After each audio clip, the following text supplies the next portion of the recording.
The Red Sox have just put an absolute butt whooping on the Seattle Mariners tonight, a 12-6 victory. And the star of that performance is Trevor Story. 3 homers, had 4 hits, had a walk, reach base 5 times. And I don't think the game could have gone any better for Trevor Story. He's heating up, and the Red Sox need it. And it looks like stuff's really turned around. 6 of their last 9 now. And even with the struggling performance from Rich Hill, they have turned it around. You're watching Red Sox recap on Bleacher Brawls. My name is Derek. I'm here with Doug. And let's dive into this game recap. So the Boston Red Sox obviously take a nice 12-6 win. I'll throw it over to Doug first.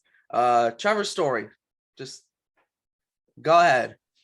So last week, I think me and you were we were watching the game and we were talking about it in our chat, right? And what was the first thing we said when Trevor Story hit his first home run? He hits them in bunches. They're going to come, right? They're going to come in bunches and he's going to get hot. Well, he was getting hot.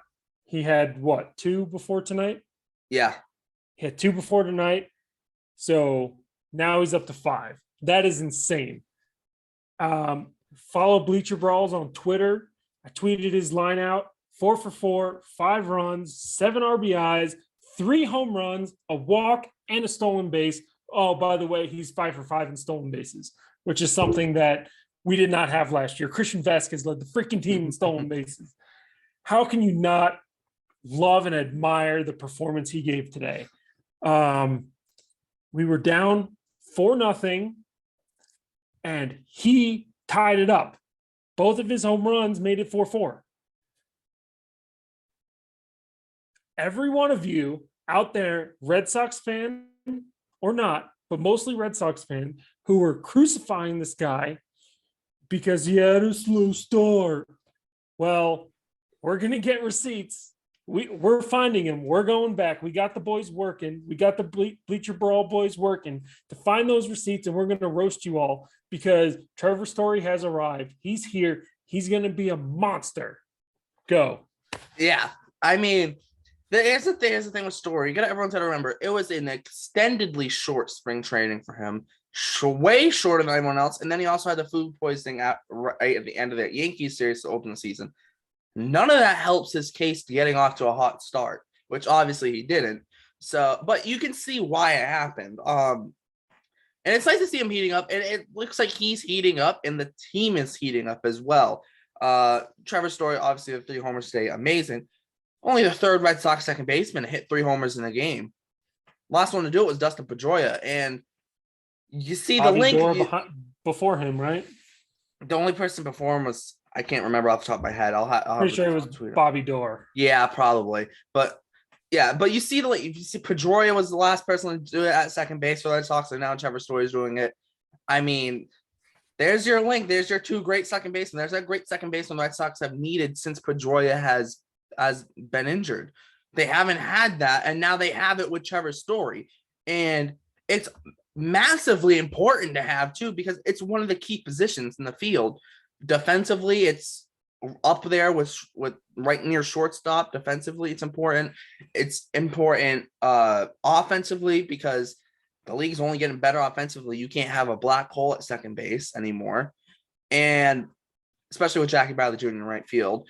But also too, like, it doesn't matter where he plays. If he's going to hit like this, or at least like how he's been in the last, since the start of the Atlanta series, in this 6 out of 9 stretch where the Red Sox have won, like, give me that Trevor Story all the time, and the Red Sox can legitimately turn this around. And it adds depth to the lineup. You look at the lineup tonight, Kike Hernandez, he didn't have any hits. He did draw a walk. Unfortunately ended a 6-game hit streak, but Devers had a hit. Martinez with 4 hits. Bogarts had a hit. Verdugo had 3 hits. Story had 4 hits. And then Dahlbeck, Vasquez, and Jackie Bradley Jr. all had a hit. That's very important. Gives depth to the lineup.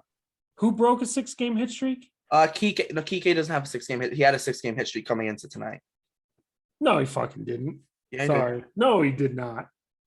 You are a liar. Did he really? Yeah. There's no way. I saw it from Alex Spear on Twitter. No. I'm going back and looking right now. Go. There's no way. Are you right? I'm If pretty you're sure. right, that boggles my mind because he's still hitting a $177. Well, I mean, you can get a hit in the game and still get out another 4 times. Yeah, I know, but I just didn't realize he was that consistent. Is that fair to say? I wouldn't necessarily call it consistent because I mean, if you don't, I mean, he still only hit a 177, but Damn, I think yeah, you're right. I'm back to Sunday. yeah, I don't see it. But Sorry, I'm doing this fact check real time here, but yeah, you're right. yeah, but still, yeah, the Red Sox lineup though, we saw the depth of the lineup, and Story hitting 6 really does give it depth. I do want to bring up Verdugo though, because I think it's very important to see him get 3 hits. If you look at him, he's been somewhat unlucky this year when you really start looking at it. And you look at all his, advanced stats, they all look for the most part very, very good. You look at, especially against fastballs this year, the only thing is he's hit a bunch of ground balls, which has hurt him. But him having such a low OPS has been very surprising. Red Sox stats tweeted out earlier today. Against fastballs, Verdugo has a 220 batting average and a 366 slugging. But when you go to his advanced numbers, he has a 301 expected batting average and a 623 expected slugging. So he's just getting unlucky. So to see him get 3 hits, I think is very important. And all the underlying stats look good as well. That's the thing. You gotta, besides the fact that he doesn't walk a lot, almost all the other underlying stats look very good for Verdugo. But it's nice to see him get the hits because if the Red Sox do want to make the full turnaround and make the playoffs this year, they are going to need him. He's going to be a big piece. Yeah. So before I touch on that, I just want to go back to Kike. The game that they lost against the Braves last week, Kike was hitting 161, and that he went 0 for 5, and that was the last game before his hit streak, his 6-game hit streak. Right. Yeah. So he's raised his batting average right now to 180. So he's increased his batting average by 20 points, which is impressive. No matter what you're hitting, if you raise 20 points in a week, that's pretty good. So talking about Verdugo, yeah, he had the double to straightaway, right? Hit off the base or the top. He missed a home run by a couple feet, maybe inches, right? I thought that was a home run real time when I was watching it, but that's not the most impressive thing I saw from him today. The most impressive thing I saw from him today was him hustling his ass down the line in the bottom of the 8th inning, right before Trevor Story hit his 3rd home run. That was a double play ball. His ass beat it out. That along with JD beat out a ball at first base also. Maybe there was somewhat of an error there, but he also had a hustle double, which is great. I saw hustle and fight from this team that was down 4-0 in the 1st inning, 2nd inning, whatever it was. Whenever they were down 4-0, yeah, they had hustle and they fought back. So that's the first time we've seen. All right, we saw it against the first game of the Astros. They were down late and they came back. But so this is only the second time we've seen that, right? And this is a team that they should beat. The Seattle Mariners is a team they should beat, just like the rest of the teams that we're going to be playing for the next 2-3 weeks, right? We should beat all of them. Yep, for the most part, yep. But coming back and winning this game was huge. Another point I need to make, because I feel like this is even more important. Where am I here? Today's Thursday, right?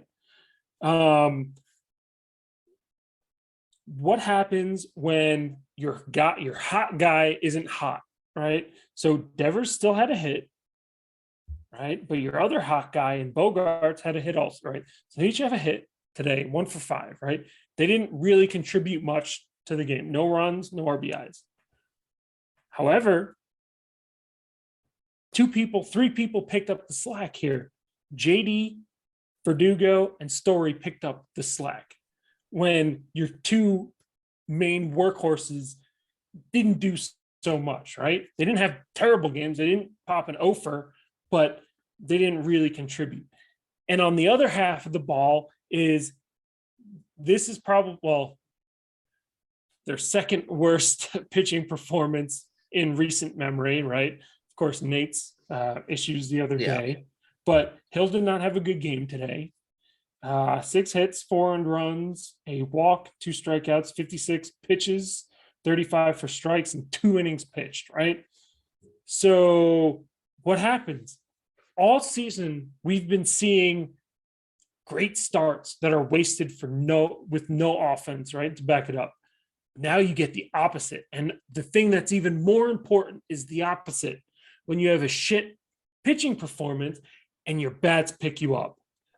That's what's most important. And so the hustle and the pick-me-ups from the offense are my 2 points that I'm taking here. And I'm saying, thank you. Thank you, signs of life. Yeah, well, also too, when you go to pitching side of things, also got to look at Tanner Houck. He's working with a different slider right now, actually. Changed up the grip because his slider was struggling this year, wasn't getting as many swing and misses on it. What just wasn't doing as well, so he changed it up a bit, and it honestly worked better tonight because he went 4 innings, only gave up a run, no runs, only walked 1 person. So hopefully his ERA will start creeping back down, as now it's down to 4.70. So hopefully it'll get creeping down a little bit towards 4. But today I think really brings up the question for the Red Sox is who's coming off the roster in like a week or so, because the Red Sox right now have 14 pitchers. They're going to have to get down to 13, which means I'll just take off a pitcher, replace them with the position player. Your 2 prime candidates are Brazier and Sawamura. But here's the thing. Brazier can be sent down to AAA. He has an option remaining. Sawamura doesn't. So Brazier's the prime candidate to get sent down. Obviously, both of them haven't been stellar this year, but you can make the argument Brazier's been worse, and now you don't have to worry about Corey using him in high leverage at least. Yeah, it either has to be Brazier or Barnes. I wouldn't even put Sawamura in this yet. Yeah. Even though Sawamura is just non-competitive whatsoever. He can't pitch right now, and his fielding, going back to the Orioles game that he airmailed that ball and lost the game. He's just not. He does not belong on a major league club right now. But luckily for him, there's 2 people who are pitching worse than him. Exactly. Now, I don't think Barnes is an option just because I know he doesn't have any options left. And the Red Sox, I still have that small bit of belief based on the start of last year. It's probably more optimism than belief at this point, that he can at least be somewhat decent, because we've seen it before in the past, where he can, even if he's only a 6th or 7th inning guy, they're hoping he can at least find some form at least of consistent outings. Whereas it looks like with Brazier, that's in the past, and Sawamura, he's never going to be this like good back end option or even 6th or 7th inning option, it seems like. But yeah, Brazier does have an option, so that would make him a prime candidate to be sent down.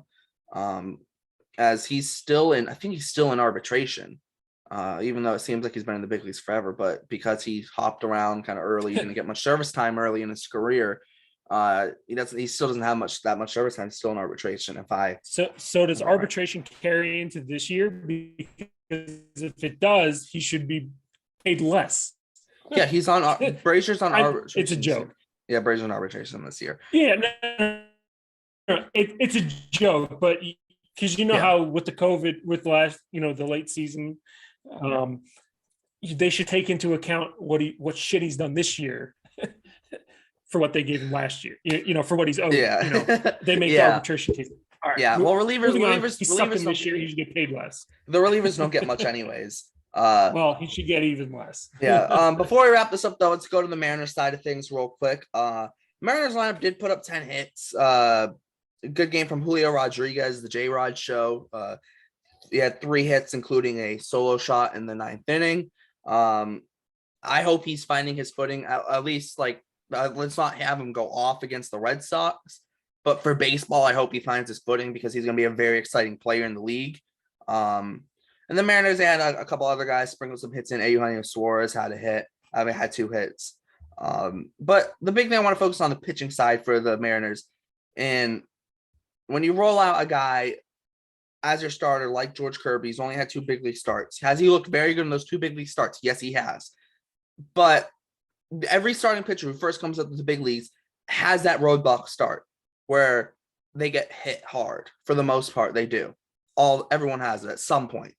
They have that first start where it's like, oh crap, it's not going my way. And that was tonight for Kirby. However, he's still a high rank. He's still very high ranked in the prospect rankings. He still has a bright future ahead of him.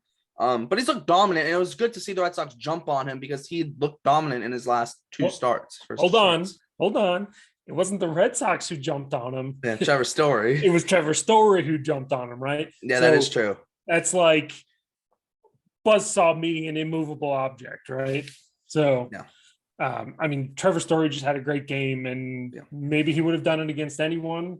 I don't know, but I don't know. Yeah, but, yeah, you're right. And the J-Rod home run. I mean, I could hit a home run off of Brian Brazier right now. oh yeah, but still. So shame on the 2 guys, before, or whoever came up before him and did not hit a home run off of Brazier. That says more about you than it does good on J-Rod. So yeah, well, he still had 3 hits tonight, so it was still a good performance from him.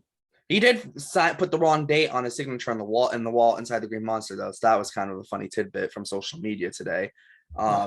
He put April 19th, not May 19th. So that was kind of a funny thing that happened on social media. But yeah, that's gonna wrap it up. That's gonna wrap up this Red Sox recap here on Bleacher Brawls.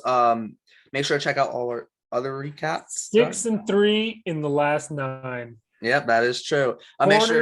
We are maybe turning. Oh no, we are starting the turn.